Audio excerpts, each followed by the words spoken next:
Well, it's the new movie we've been telling you about, depicting the true story of a Planned Parenthood director turned pro-life activist. There's still a part of me that isn't sure. I know. But the one thing that all experts agree on is that at this stage, the fetus can't feel anything. Sorry to bother you, but they need an extra person in the back room. Are you free? Powerful. Unplanned premiered in theaters across the country Friday. But not long afterward, Twitter briefly suspended its account, causing supporters and film creators to question the reasoning for that. Here to weigh in are the two guys who co-wrote, directed, and produced the movie, Chuck Konzelman and writer Gary Solomon. Thank you both for being here so much. This is a really powerful film. I've seen the trailer. We've had Abby Johnson on a couple of times to talk about her story. What do you make of Twitter suddenly suspending the account on opening weekend? Was this an accident? Well, there's only two reasonable possibilities as far as we can tell. Either it was a decision made internally by a Twitter executive or executives, or it was a response by them to people saying, hey, these people need to be shut down. We don't agree with this viewpoint. We really don't find either explanation acceptable, and we haven't gotten any real explanation. It just happened. Well, here's what Twitter is saying this morning. They said in a statement through their spokeswoman, we enforce the Twitter rules impartially for all users, regardless of their background or political affiliation. Do you believe that?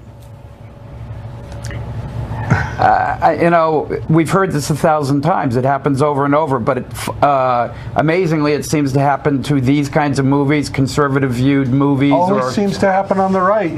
We can't even buy advertising on most networks. We've been turned down for advertising by Hallmark, by Lifetime, by Up Network.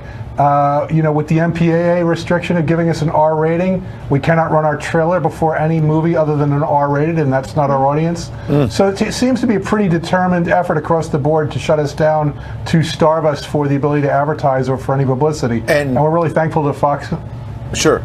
Well, I don't mean to stop your flow, but we're running out of time, and I want to get the broader message out, which is despite those obstacles, people are going and they're watching the movie. What do you want them to take away from it?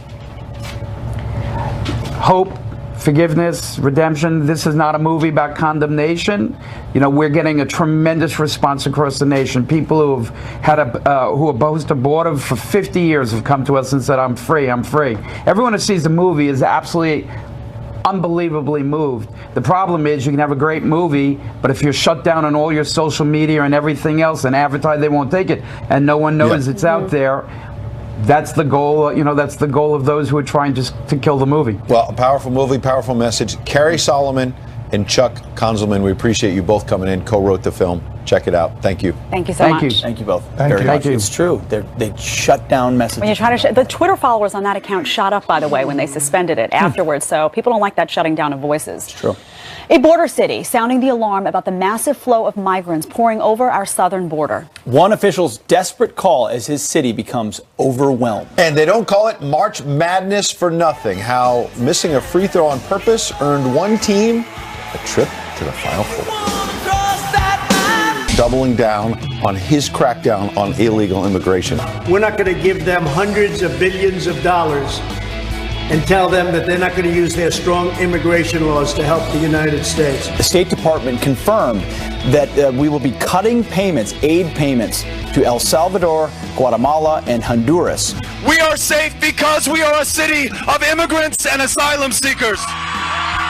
By anyone's definition, by any measure, right now we have a crisis at our southern border. A suspect has been arrested and charged with murder and kidnapping in connection with the death of a University of South Carolina student. Democrats, 59% no, do not accept the conclusion, 33% yes. For the Democrats, they went all in. Now they have nowhere to go. This whole thing of collusion isn't true. They had to amend the Constitution of the United States to make sure Roosevelt did not get reelected. AOC and her socialist compadres are nothing but fear-mongers. One sheriff's deputy, an Air Force veteran, saved an American flag when a recent storm knocked it down. My first reaction was to do the right thing and make sure to show its respect and pick it up off the ground. I want something just like this. Oh, look, but today's a chance for me to redeem myself. Look at those games we have outside. We could have a competition potentially. I heard we have some Jenga, and I don't want to say anything, but I'm a Jenga pro. You don't want to say anything, though. Yeah, I mean, I don't want to toot my own horn, but I'm a pro at Jenga. It is spring. I mean, I walked around the yard yesterday. Just like, what do I need to do? Fix this, fix that. Look at it. It's very enjoyable. The first time you walk around your liberated yard. Yeah, liberated of snow and coldness. Video of that next time you walk around your yard. Stroll, you got like an America cap on and a beer. Yes, and absolutely. Yeah. Absolutely. Like, make it a list. This is my yard. Yeah, it's true, though. We hibernate for a lot of the year, so it's very and liberating. there's a special smell to spring, you know? It's true. I don't know what it is.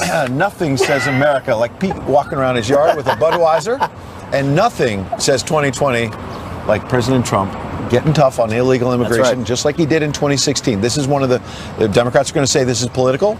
It's partly political, but it's also about serious stuff. There's a crisis at the border that the president has been talking about for months and months now. And I call it a crisis because even Democrats are starting to admit it. Jay Johnson, who was the Homeland Security chief for one Barack Obama, he's admitting what the president has said for a couple of years now. It is a crisis. And why has the president been saying this? Because he's been talking to the Border Patrol agents. He's been talking to DHS. He's been talking to mayors and facts. Getting facts on the ground. So one particular quote caught our eye from USA Today to this point. The McAllen city manager, Roy Rodriguez, talk about a guy who's right on the front lines. He says, it's staggering. Really, we've never seen anything like this before under a title of Trump threatens to close border.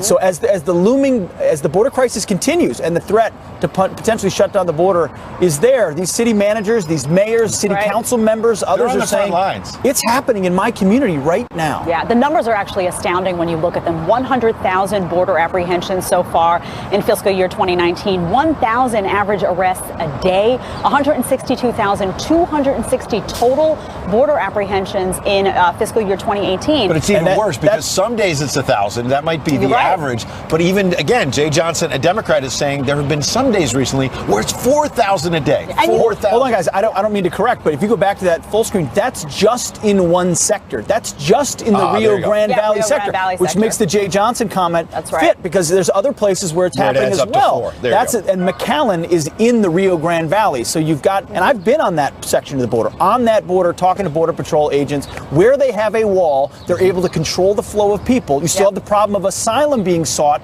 Where there is no wall, that's where the vast majority of unchecked illegal immigration happens. And stats aside, we've been showing the footage of that as well. So it's very hard to understand how you could ignore A, the stats, B, the voices of the people on the ground in the Border Patrol, C, Kirstjen Nielsen has been out there. And you want to say, oh, okay, well, she's part of the Trump administration. Fine, but listen to the Border Patrol agents and just open your eyes and look at the footage that's been shown on the news of people swarming the border, this conversation about asylum seekers and are people abusing that system. I mean, this is a very serious issue. And if you care about the national security of the country and you care about people who live in those towns right by the border, American citizens, you have to look at this seriously and at least acknowledge something needs to be addressed. Do you? Because just yesterday, Beto Robert Francis O'Rourke officially launched his presidential campaign, had 3 stops in Texas, and he doesn't appear to be listening or looking because he said this in El Paso yesterday. We are safe, not despite the fact that we are a city of immigrants and asylum seekers. We are safe because we are a city of immigrants and asylum seekers. And look, if you are seeking asylum legitimately, absolutely, and we've got to go through the process. I think among other things that the president is saying, there are so many seeking asylum right now, it's hard to sort out for the Border Patrol who are simply trying to do their job.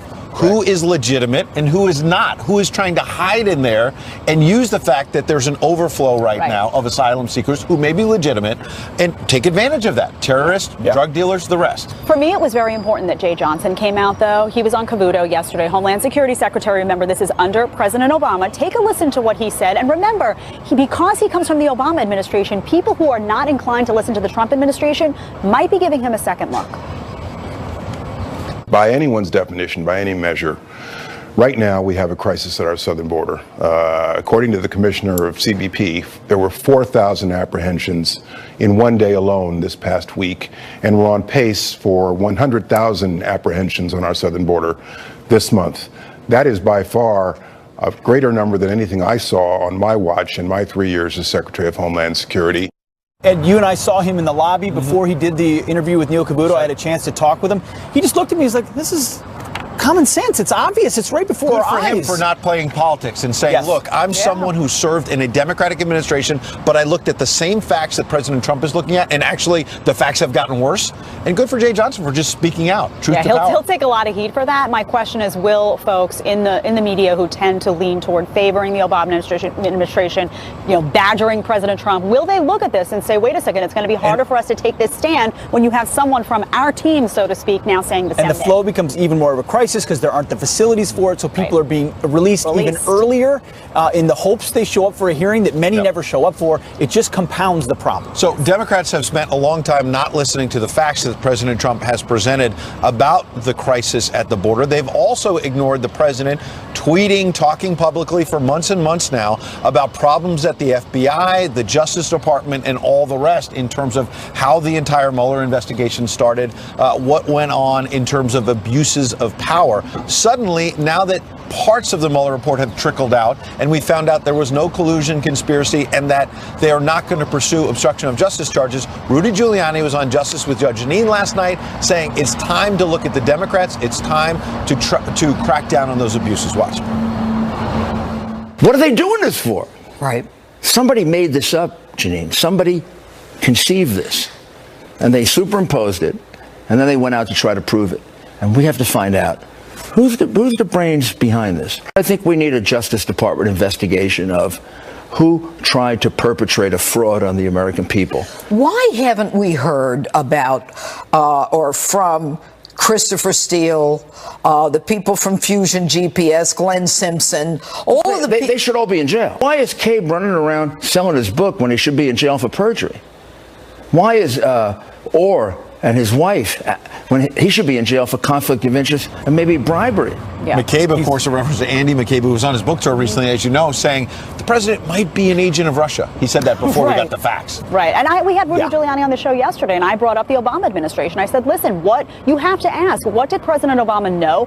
What did he know about the start of this investigation? What did he authorize? These are all valid questions as we now find out what was the justification for this lengthy investigation to begin with. Frankly, the justification of the lengthy investigation should have been the fact that Mueller's scope should have included that. If there was a ruse or a hoax to create, then that's part of in fact, that's part of empowering Russia's influence or the perception of their influence on our process. It's all fed into it. Well, there's still folks clinging to the Mueller report. The chief clinger himself is Eric Swalwell.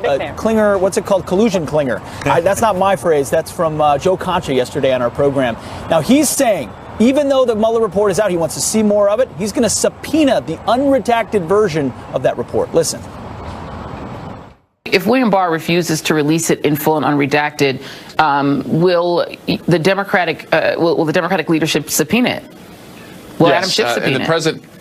Yes, the president is outnumbered now in that the voters gave us, a balance of power over these abuses of power. They gave us that subpoena power this past November. So we'll subpoena it, but we're also confident that if we have to go to the courts, that because of the judicial precedent that already exists through the Watergate litigation, that's also on our side too. So a lot of that is false. Eric Swalwell clinging, as you said, for dear to life, the narrative because they want to keep what has now become a false narrative alive. But you got to call out the journalists.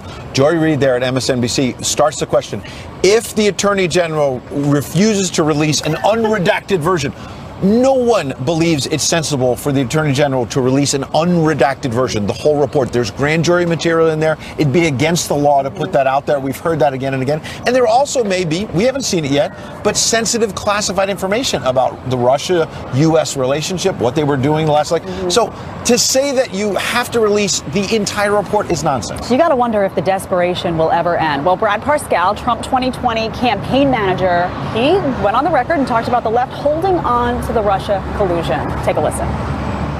They had sold this narrative so much, and so many congressmen and people in the media and so many people have done so much to try to sell this like it was fact when there was zero fact of collusion. I don't know if there's a tactic that's directly related to hey, you lied about this, you lied about that. But look, I think it does show what the Democrats are capable of. I think it shows the false narrative they're doing. I mean, I completely think that they are willing to lie 100% for anything because they can't fight this president on policy. Later in the program, we'll talk about a new Washington Post poll that shows that 60% of Democrats don't believe Mueller. That means that 60% of Americans said, no, this whole report. They used to say Mueller was the greatest thing since sliced bread. The key line there was that they can't beat the president on policy, and that is absolutely key. When the economy is doing well, when you have people wanting a secure border, when the policy is aligning with the president, folks on the left don't know what to do, so they're staggering. What are they talking about? Late-term abortion and endorsing it, and President Trump and investigating him. That's really all I've heard from them as of late. Well, and maybe open borders. Big show. We still have a lot of live guests talking about all these big issues. All right, well, we got some headlines for you. We are starting with a heart-wrenching story. This man, Nathaniel Rowland, is charged with kidnapping and killing a South Carolina college student. Police say Samantha Josephson got into the car Rowland was driving Friday morning, thinking it was her Uber. Hunters later discovered her body in the woods near her home. Police spotted the Chevy Impala and found blood in the car. Josephson was a senior at the University of South Carolina. A decorated Navy SEAL is moved out of solitary confinement after his brother made this plea on Fox and Friends yesterday. I'm almost in disbelief because it's been a 7-month fight. He has been tragically behind that, bars in that terrible place, and our family has just been fighting tooth and nail. President Trump ordered Eddie Gallagher be moved to less restrictive confinement as he prepares for trial. He is charged with killing an ISIS prisoner in Iraq. And was released from that solitary confinement last night, so well done there. All right, and to March Madness in sports, half of the Final Four is set after a couple of crazy finishes last night.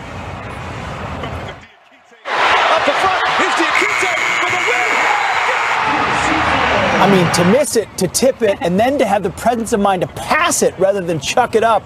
They get the last-minute buzzer beater to send it to overtime, and UVA exercised their demons and beat Purdue in overtime, 80-75. And Texas Tech taking its first ever trip to the Final Four, beating 1 seed Gonzaga, breaking up even more brackets, 75-60. Wow, some impressive stuff. Series of upsets there from Texas Tech. Right. Meanwhile, a lot more happening. Indeed. The Chicago Police Union fighting back after charges were dropped against Jussie Smollett. Their union vice president joins us live next with what they plan to do about it. And from designer drugs to designer clothes, how El Chapo is going from drug kingpin to fashionista. From behind bars.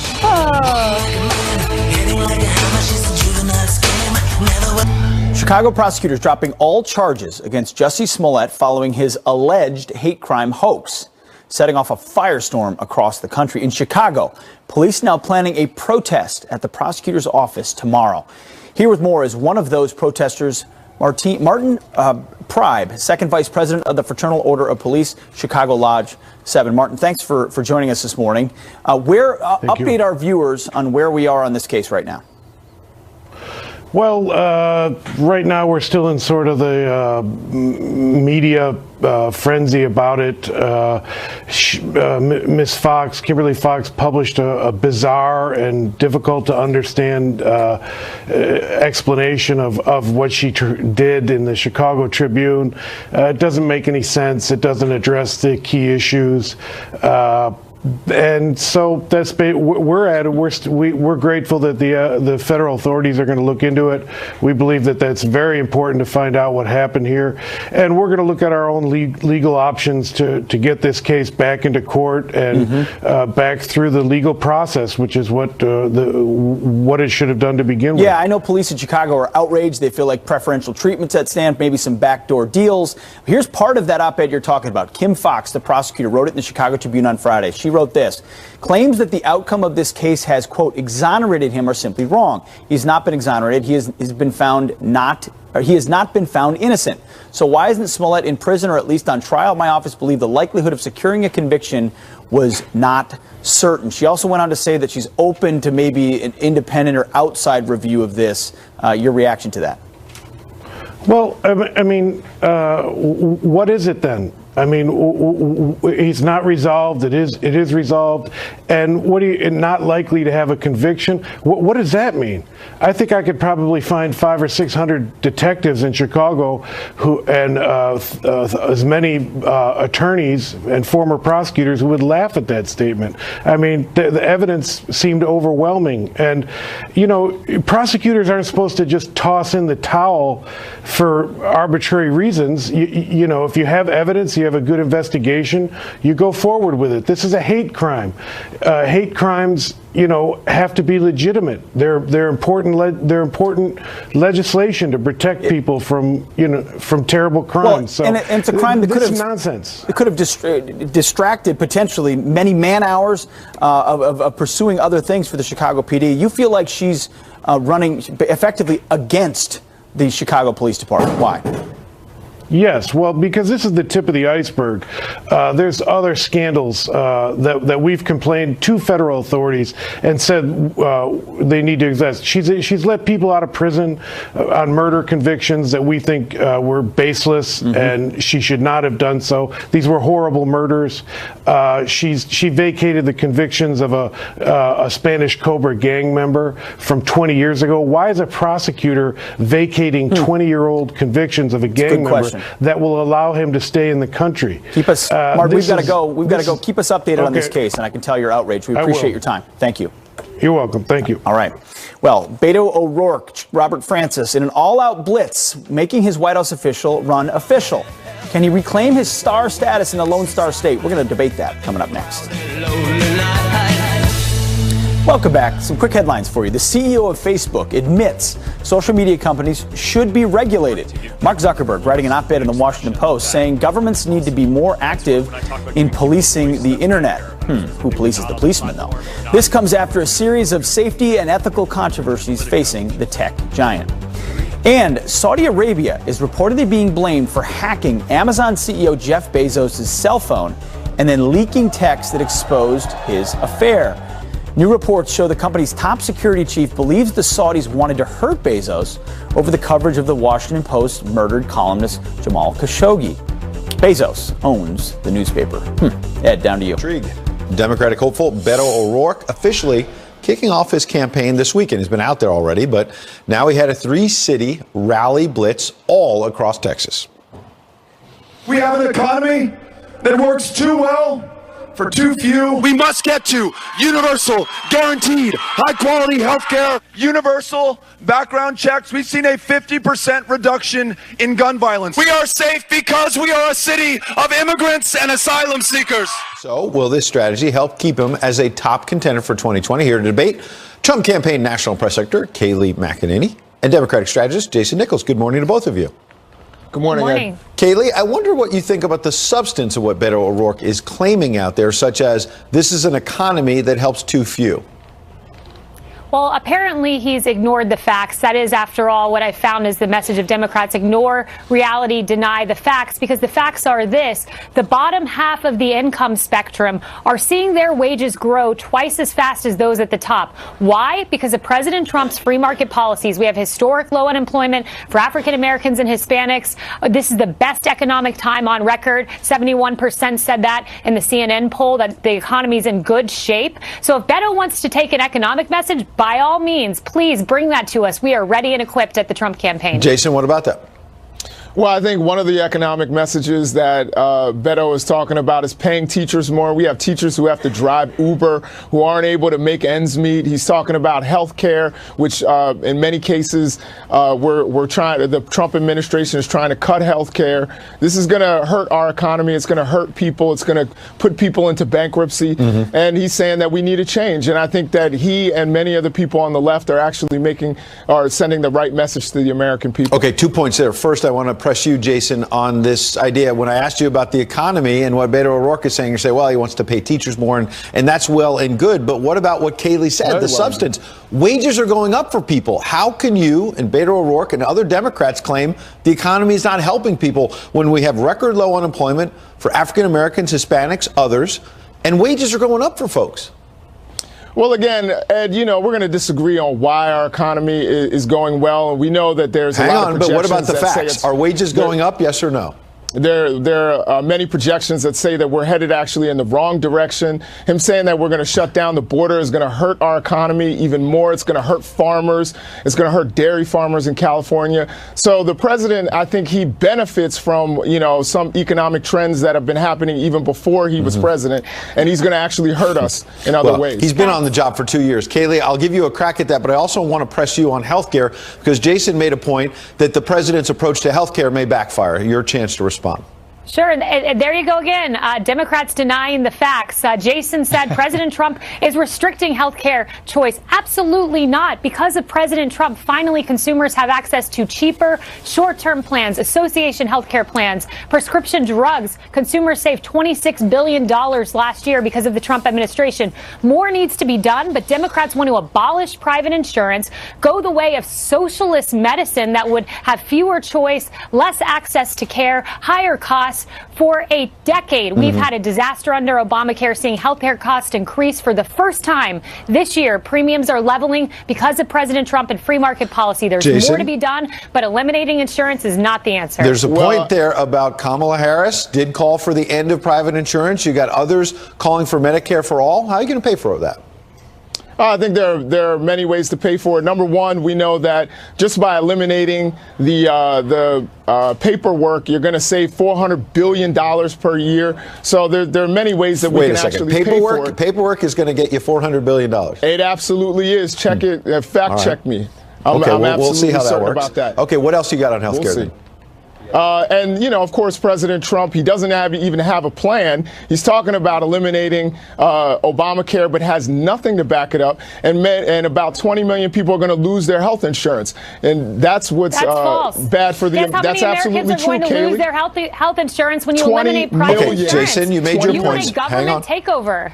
Go ahead, Kayleigh. You can respond. You want a government takeover. You want a government takeover insurance. You know how that works? Look at Canada. Look at the UK. Look at the wait times. Look at the number of people who have died waiting for care. Let's not bring that to our shores. Let's increase the free market, allow competition across state lines, bring down costs, and let the American consumer choose, not the federal government choose who gets health care, when, where, and how. Jason, last point.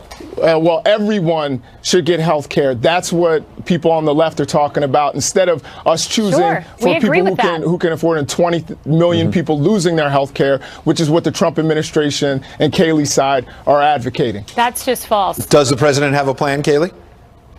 Absolutely, he has a plan. Opening up the free market. No, I'm saying it. Opening up the free market, allowing competition across state lines, allowing states to choose, like the model of Graham Cassidy. He has a plan. It's not socialist medicine. It's not a government takeover. It's the free market and giving consumers the choice. We'll see those details days ahead. Kayleigh, Jason, appreciate you both coming in. Thanks, Ed. Thanks, Kayleigh. Thank you. President is threatening to shut down the border. We've been talking about that, but the media melting down. What Donald Trump through his Twitter is doing is starting to just close the border and essentially blaming Mexico. An expert weighs in on the impact of the border when you've got media bias about the whole issue. Plus, a veteran's heroic act to save an American flag is going viral. This is awesome. That sheriff's deputy who saved Old Glory has a special patriotic message coming up. And spring has sprung. Time to get the kids outside, out of the house. We've got the games the entire family, especially Pete out in his yard, can enjoy. Everybody sing, hey, y'all. Break out the beer. Getting warmer. Pretty darn awesome. It's getting warm. It's getting there. I'm not quite there yet. We're going to go out and play some games in a minute. Yeah, we got some feels Jenga. Better right here than it looked. That was kind of a hazy view of New York. It was. Yeah. It's a beautiful skyline, but it's just a nice day. Yeah, well, before we play some games, we got to do some headlines. Oh, do we? A caravan migrant from a viral video is now locked up on assault charges. In the video, she's complaining about only having beans to eat. Now, she's behind bars in a Texas jail, charged with aggravated assault with a deadly weapon. Her sister was also reportedly arrested after the two allegedly beat another woman who gave them a place to stay. Convicted drug lord El Chapo and his ride-or-die wife are launching a new clothing line this summer. Wow. The crime boss signed a contract from his Manhattan jail cell granting the rights to his name to set up the company. His 29-year-old wife will run the business as he awaits sentencing for drug trafficking charges. Quite the entrepreneur from jail. Wow. A security scare for the Pope. Watch as someone rushes through the Pope's motorcade toward the King of Morocco. He was quickly tackled, but you can see how close he got to the king. Pope Francis's motorcade was on the other side of the road. The Pope was in the predominantly Muslim African nation to promote interfaith dialogue. An Air Force veteran and Missouri deputy saves the flag from touching the ground, and the video goes viral. Deputy Brandon McElroy joined us earlier explaining why he had to do it. Well, seeing the flag down, my first reaction was to do the right thing and make sure to show its respect and pick it up off the ground. McElroy served in Afghanistan before becoming a deputy. And those are your headlines. That was a great interview. Pete did, and we salute him. Great job. Well, yeah, the guy knew nobody was looking. Saw a flag on the ground, just went up to the house, folded it nicely, and then he got some due that he's deserved. Good for him. We got some weather, I believe, from Rick. Find out if it's getting warmer. Help us out, Rick. No. It's going to be a little bit colder and then warmer. That will be the case for the next few months. It'll get warmer and warmer. You're on TV. I know. They're like, we just want to be on TV. We want to be on TV. Do you see behind that camera guy? You see yourself?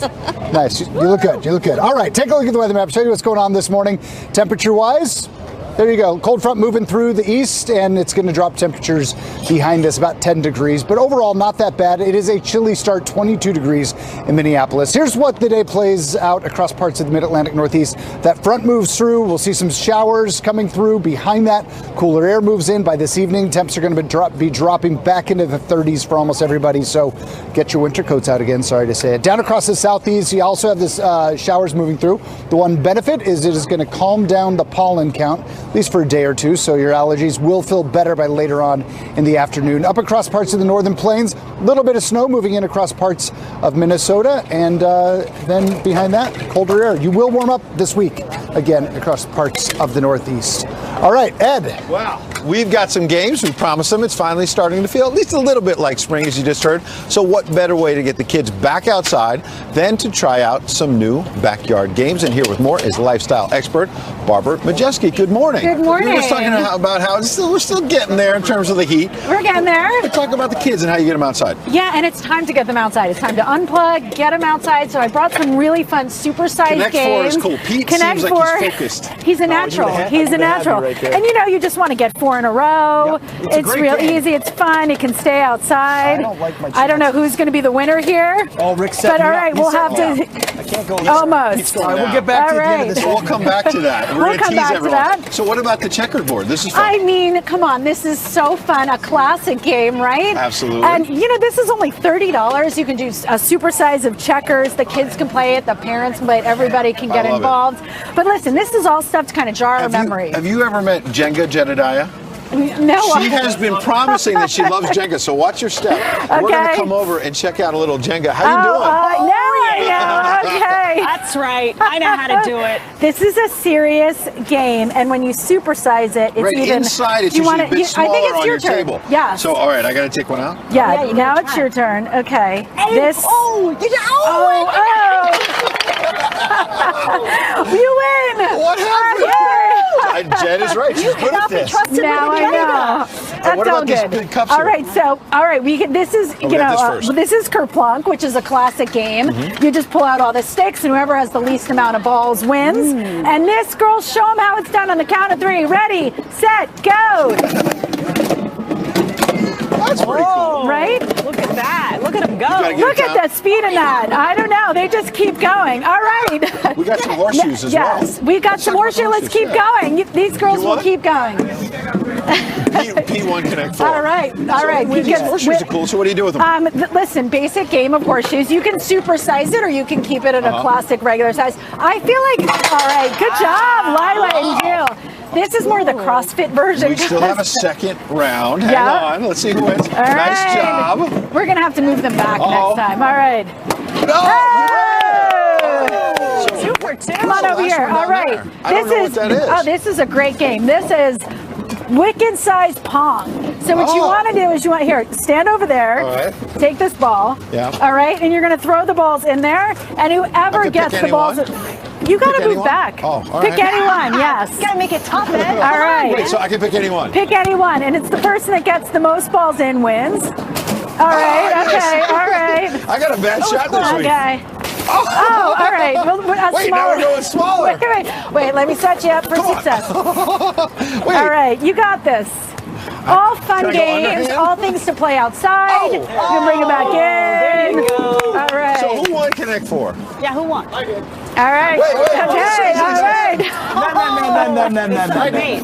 Rick, Some debate. tell the truth. P1. All right. It's okay. So It's is there a website where we should go and check Yes, them all you out? can go look it up. BarbaraMajeski.com. We'll have all this stuff. So great to All have you. right. Yeah, I had a great time. All right, we'll move on from the fun and close. games and talk about the president threatening to shut down the border. And the media starting to melt down. Twitter is doing is starting to just close the border and essentially blaming Mexico. I feel like for me, you know. You want it at the camera? Well, we're breaking down the media bias while covering the border. That's next. And another airport bans Chick-fil-A, a growing outrage coming up. Go, Rick.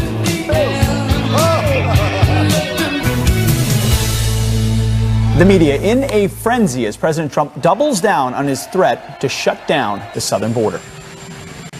Growing anxiety tonight along our southern border. What Donald Trump through his Twitter is doing is starting to just close the border and essentially blaming Mexico. President Trump claims that a closure of the border would be a profit-making move for the U.S., but in fact, that would be a huge economic loss. Does he have the authority to do this, or is it just political? Kelsey Bolar is a senior writer at the Heritage Foundation, and she joins us now to react. Welcome, Kelsey. Good morning. So, you know, this media coverage has truly been something to behold when it comes to the border. What do you make of the latest? What's frustrating is when the media does decide to finally cover the crisis happening down on our southern border, they do it with an anti-Trump agenda. It's like a game to them where they cover the border crisis when they can somehow attempt to twist the story to make it out to seem that this is President Trump's fault, the way migrants are being treated, when the fact is President Trump and the Trump administration have been screaming to Congress, doing everything in their power, some would argue too much in their power, to bring all the attention in the world to the lack of resources they have to deal with the massive number of migrants who are coming on a daily basis. We saw this week over 4,000 migrants in one day. Former Obama DHS Secretary Jay Johnson said it used to be a bad day when he was dealing with 1,000 people crossing the border. So it truly is a crisis, and it's frustrating to watch the media cover it as if this is somehow President Trump's fault. They almost do it accidentally when they're fair about it. The USA Today talked about Trump possibly shutting down the border and then said Texas overwhelmed by migrants. You see reporters standing in front of border gates as if they're getting the ground truth. In reality, oftentimes the Border Patrol agents, those agencies themselves, are never talked to. Right, and what we really need the media to do right now is to go down there in person and report on what's happening down there, including the criminal organizations that are smuggling children and women across the border. Where is the Me Too movement for all the women and young girls who are being assaulted and raped as they cross the border? This is a humanitarian crisis happening, and you know, conveniently, the media ignores that part. Do you think that Jay Johnson coming out and speaking and sort of backing up the fact that this is a crisis for the president, do you think that changes the media dynamic in terms of how they cover it? Because this is, you know, their guy. This is someone from an administration they respect and admire. Does that change the way they cover this at all?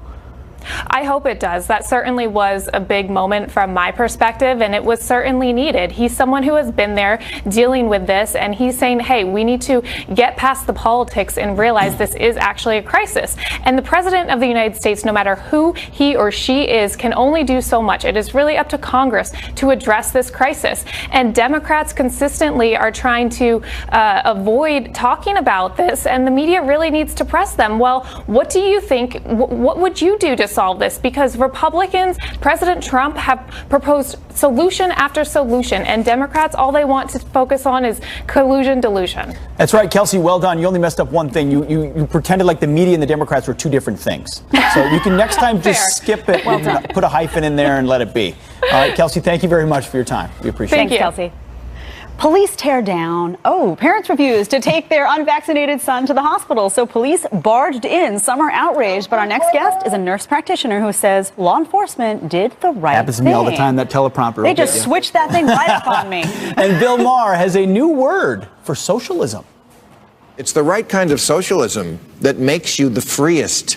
In fact, let's not even call it socialism. Let's call it capitalism plus. Or how about communism minus? Maria Bartiromo weighs in straight ahead.